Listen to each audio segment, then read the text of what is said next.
Good afternoon, students. Today I will be telling you about a very important equation of chemical kinetics, and that is Arrhenius equation. Today I will be telling you about the collision theory, because from which this Arrhenius equation is derived as the activation energy, which is very useful concept for it, and then the orientation factor.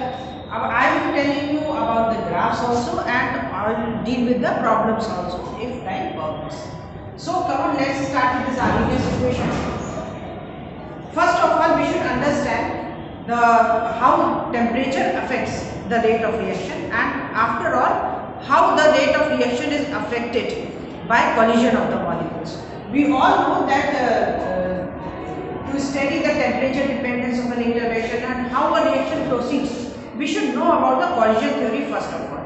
This collision theory comes from the kinetic theory of gases. So suppose we are having a compound A and B, these are the reactants, and we are forming a compound AB. Then this means that suppose we are having a container in which we are having the molecules of A2 and molecules of B2. Then for a reaction to occur, the molecules of A2 should collide with the molecules of B2. This is what our collision theory says, that the molecules of A2 should collide with molecules of B2 to form a product. This means suppose we are having a vessel and we are having molecules of A2 and B2, तो उनमें collision होना चाहिए. Collision होगा तो product हमारा बन जाएगा. इसका मतलब हो गया एक गैशियस रिएक्टेंट्स जो होते हैं, जो गैशियस कंटेनर जिसमें रिएक्टेंट्स हैं गैशियस फॉर्म में, उनमें तो लगातार कॉलिजन होता रहता है, क्योंकि वो रैंडम मोशन में सब इधर उधर घूमते रहते हैं. जब रैंडम मोशन होगा तो इसका मतलब कॉलिजन होगा. इसका मतलब होगा जब भी कॉलिजन होगा तो एकदम से हमारे पास प्रोडक्ट आ जाएगा. तो जो कॉलिजन फ्रीक्वेंसी होगी, collision frequency means the number of collisions which are occurring in 1 ml पर सेकंड ऑफ दैट गैस, तो उसमें कॉलिजन होगा. इसका मतलब हमारा जो रेट ऑफ रिएक्शन किस पर डिपेंड करेगा? The rate of reaction. यहाँ पर हम रेट ऑफ रिएक्शन को लेते हैं K के टर्म्स में, लेते हैं रेट कांस्टेंट के टर्म्स में. So that will be proportional to the collision frequency Z, which we call by Z. This means that the rate of reaction will be proportional to the collision frequency of the molecules. इसका मतलब हुआ कि हमारे molecules collide कर रहे हैं, और जैसे मॉलिक्यूल्स कोलाइड कर रहे हैं तुरंत प्रोडक्ट बन जाना चाहिए, लेकिन ऐसा नहीं होता है. इसका मतलब हो गया कि कोई और फैक्टर है जो कि हमको चाहिए एक रिएक्शन को आगे ले जाने के लिए और प्रोडक्ट बनाने के लिए. अब अगर हम ये देखें कि अगर एनर्जी की बात करें तो मॉलिक्यूल्स जो है, हमारी कॉलिजन थ्योरी भी कहती है कि सारे कॉलिजन्स इफेक्टिव नहीं होते, सिर्फ कुछ कॉलिजन्स इफेक्टिव होते हैं जो कि एक threshold amount of energy possess करते हैं. ऐसे मॉलिक्यूल्स ही जब कोलाइड करते हैं तब वो प्रोडक्ट बनाते हैं. Suppose this is our threshold energy. Okay, this is our reaction coordinate and this is our energy abscissa. और अगर ये एनर्जी है रिएक्टेंट्स की, जिसको हम लोग एंथैल्पी ऑफ रिएक्टेंट्स भी कहते हैं, एनर्जी ऑफ रिएक्टेंट्स है, तो इसका मतलब हो गया कि एक रिएक्शन होने के लिए जो रिएक्टेंट है उसकी एनर्जी इतनी होनी चाहिए. ये जो थ्रेशोल्ड पॉइंट है, थ्रेशोल्ड एनर्जी ET जिसको हम लोग कहते हैं, threshold energy which is symbolized by ET, इस एनर्जी बैरियर को क्रॉस करना चाहिए और उसके बाद ही वो रिएक्टेंट कोलाइड करके प्रोडक्ट बना पाएंगे. Suppose this is the energy of the product, this is the energy of reactant, and this is our threshold energy.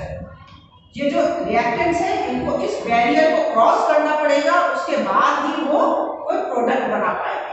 तो ये जो एनर्जी, इतनी एनर्जी तो इनके पास है, और इतनी एनर्जी उनको चाहिए जिसको पाने के बाद ही वो कोई प्रोडक्ट फॉर्मेशन कर पाएंगे. यानी इसको हम लोग कहते हैं energy of activation. And what is energy of activation? This threshold minus the energy of reactant.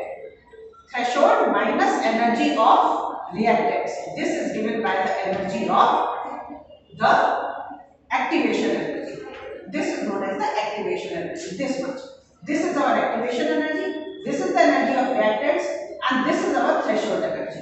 एक प्रोडक्ट का बनना तभी पॉसिबल हो पाएगा जब वो इस थ्रेशोल्ड को क्रॉस करेगा, उसके बाद इस बैरियर को, एनर्जी बैरियर को क्रॉस करेगा, उसके बाद वो प्रोडक्ट बना पाएगा.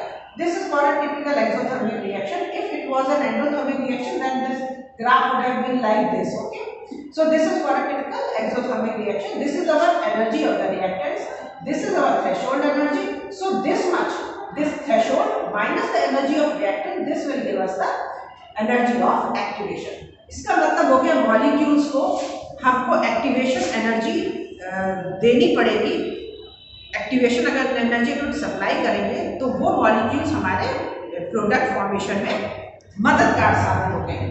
लेकिन ऐसे मॉलिक्यूल्स जिनके पास एक्टिवेशन एनर्जी नहीं है तो वो जो है नहीं बना पाएंगे, उनको हम लोग पैसिव मॉलिक्यूल्स कहेंगे, और एक्टिव मॉलिक्यूल्स होंगे जिनको हम लोग जो इस एनर्जी बैरियर को क्रॉस कर पाएंगे। इसका मतलब हो गया जो हमारा रेट ऑफ रिएक्शन है that will depend on the rate of reaction. अब सब मॉलिक्यूल्स के पास में इतनी एनर्जी नहीं होगी।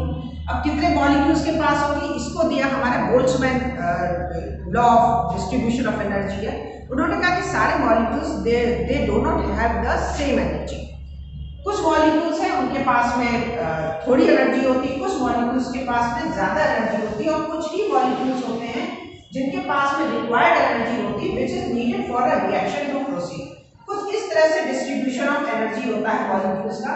Suppose this shows our fraction of molecules, this is our fraction of molecules.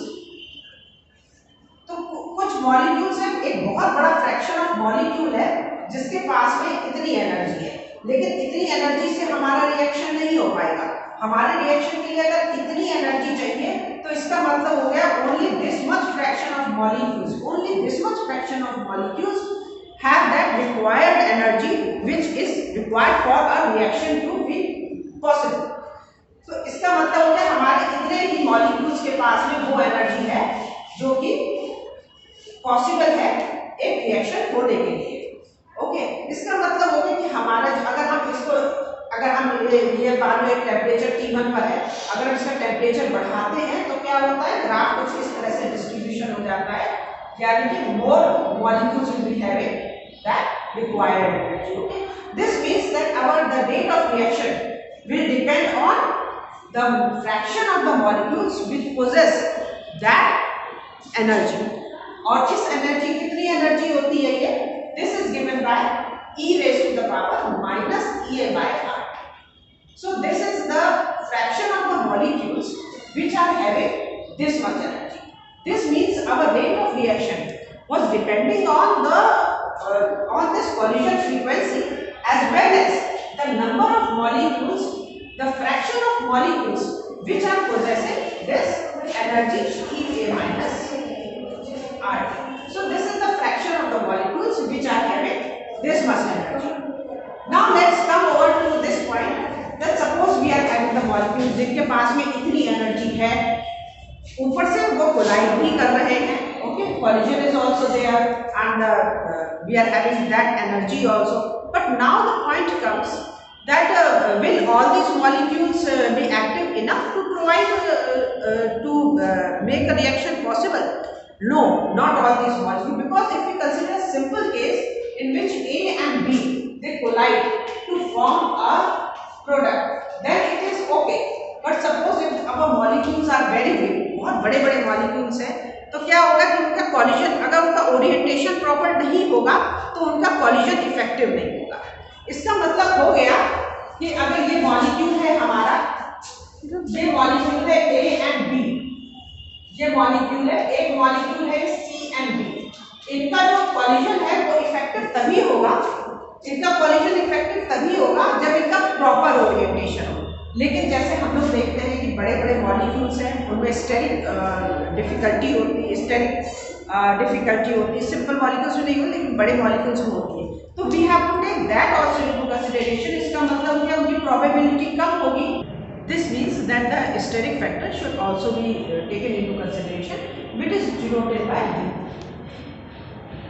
So let me rub it.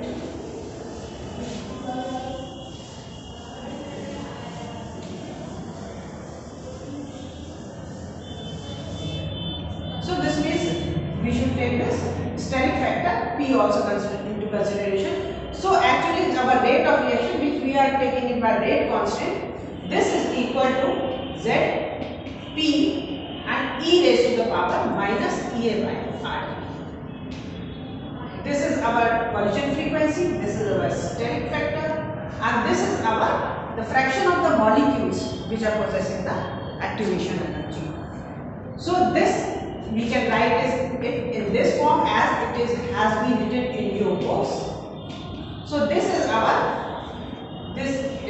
this is constant for any reaction, for any reactants, ZnP. This is I have written it as A, and this A is known as Arrhenius factor,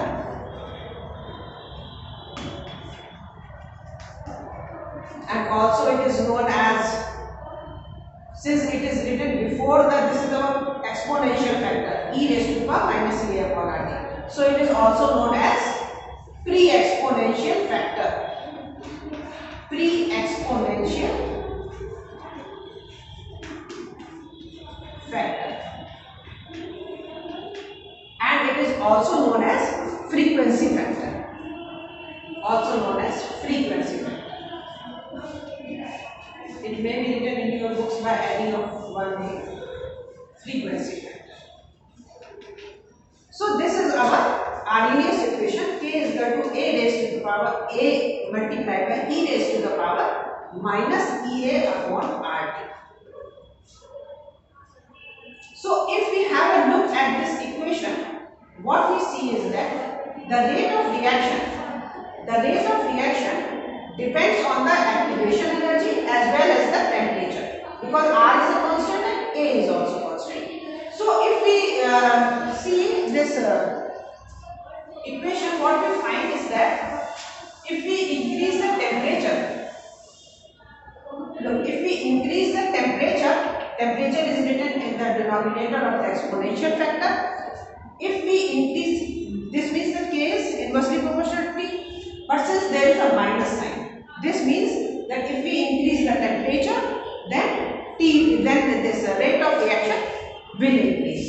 And if we increase the activation energy, okay, if activation energy is increased, then rate of reaction will decrease. But if we decrease the activation energy, because there is a negative sign with the activation energy, so if we decrease the activation energy, then the rate of reaction will increase. So we can increase the rate of reaction by two factors. First is by decrease in the activation energy.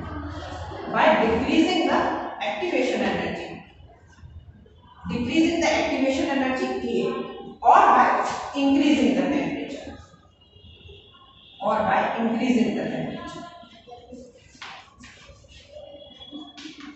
Now this can be done. So first of all, come to the increasing the temperature. So let me plot the graph once again. Suppose this is the energy of the reactants and this is our threshold energy. Then this graph goes like this and our products are formed. This is for an endothermic reaction I am doing now. This graph is for endothermic reaction. This is our threshold energy ET, and this is our activation energy. So if we increase the temperature, suppose we are supplying heat to the reactants, then we are increasing the temperature actually. So when we increase the temperature, then this ER will increase, and when the ER will increase, then they will be able to cross the energy barrier. They will be able to reach the threshold energy, and the products will be formed. And another thing is that if we decrease the activation energy is this much, okay? Activation energy is this much. If we decrease this activation energy, then also the rate of reaction will increase, okay? And how can we decrease the activation energy? For that we can use the catalyst. With the use of catalyst, we can decrease the activation energy. A catalyst is one which increases the rate of reaction. How? By decreasing the activation energy, and it totally alters the path. Okay. Now suppose this is the new path which a catalyst will follow. Okay. Now you can see that the activation energy is now reduced, is this much. When we are using a catalyst, then the activation energy is this much with a catalyst. using the catalyst. So we can see that a catalyst will reduce the activation energy. Then the rate of reaction will obviously increase because more of the molecules will now be considered to be active, which will be able to take part in the process of product formation. And if we increase the temperature, then also we will be able for the molecules to cross the energy barrier easily. So in this way, by decreasing the activation energy, and by increasing the temperature, we can increase the rate of reaction. So now I have told you about the activation and orientation factor. Now let's come over to the graphs. Now let me explain you the various graphs which can be seen which can be made for Arrhenius equation. And before that, I would like to tell you about the various equations which can be made from this Arrhenius equation. So our Arrhenius equation is given by K is equal to A e raised to the power minus Ea upon R. This is our Arrhenius equation. K is equal to A. K is our rate constant. A is our frequency factor, pre-exponential factor, and Ea is the activation energy. R is our gas constant, and T is the temperature in Kelvin. So if we take log of this equation, what we get is log naturals K is equal to, we all know that log of m into n is given by log of m plus log of n. Okay, so this will be log of A, we are taking log natural A. This is multiplied, so the log of this value will be how much? One more thing I would like to tell you over here, that the natural log of x e raised to the power x. This is given by value x. If we apply this formula over here, what we get is minus Ea upon R. So this is what we get when we take the log of both the sides of equation number 1. We get equation number 2. And the properties of log which are log of m into n is log of m plus n. M into n is equal to log of n plus log of n, and for this this natural log of e raised to the power x is given by the value x. So here this value comes out to be this. Let me rearrange it, and what we get is log natural k is equal to we bring this side, this to this side just for simplification, plus log natural k. If we convert this log natural k to log base 10, then we will have to multiply it by the factor 2.303. So here if we take a look at this equation, what we find is that if we plot a graph for this equation, this we can consider it as y is equal to mx plus 1, and this is an equation for a straight line. This means if we plot y against x, which is 1 upon t, then we should get a straight line, the slope of which is given by m is minus E upon r, and the intercept on the y-axis, which is c, is given by log natural a. So if we compare these two equations, we find that if we plot log natural k against 1 by t against 1 by t, then we should get a straight line with a negative slope, given by E upon R. So this is one of the graph, and on which many numericals are also framed. Because suppose you are given an angle, any angle over here, and you are asked to calculate activation energy, then you simply you calculate this angle by subtracting it from 180 degrees. Then tan of this theta will be equal to minus Ea upon r, because tan of theta will be equal to the slope. And what is the slope? Slope is minus Ea upon r. So tan of theta will be equal to tan of this angle. Okay, if this angle is given, you just subtract it from 180 degrees, you will get this angle. So tan of this angle, tan of theta will be equal to the slope minus Ea upon r, and you can easily calculate Ea by placing r equal to 8.312. Okay, the units which are used for joules and energy, that unit of r you will have to place over here as gas constant, and you can easily calculate the value of the slope also, or value of Ea of activation energy if you are asked. Now let's come to another graph. That is for the log base 10. Suppose you have to convert this graph into log base 10. So what will it will be? 2.303 log of k will be equal to minus Ea upon RT plus, again multiplied by the factor 2.303 log of k. You have this equation, let it be equation number 3. Okay, let it be equation number 3. Now divide this equation by 2.303. So what you get is log of k will be equal to minus Ea upon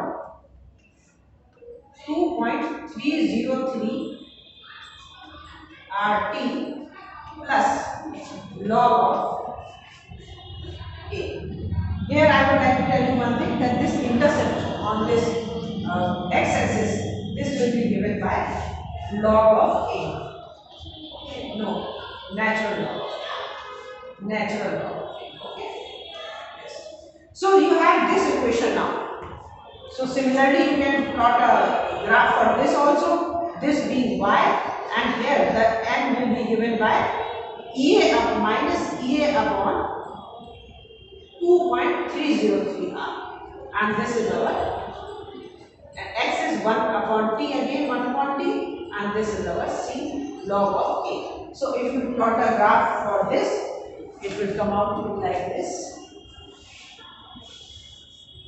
log of k, and this is our 1 by t.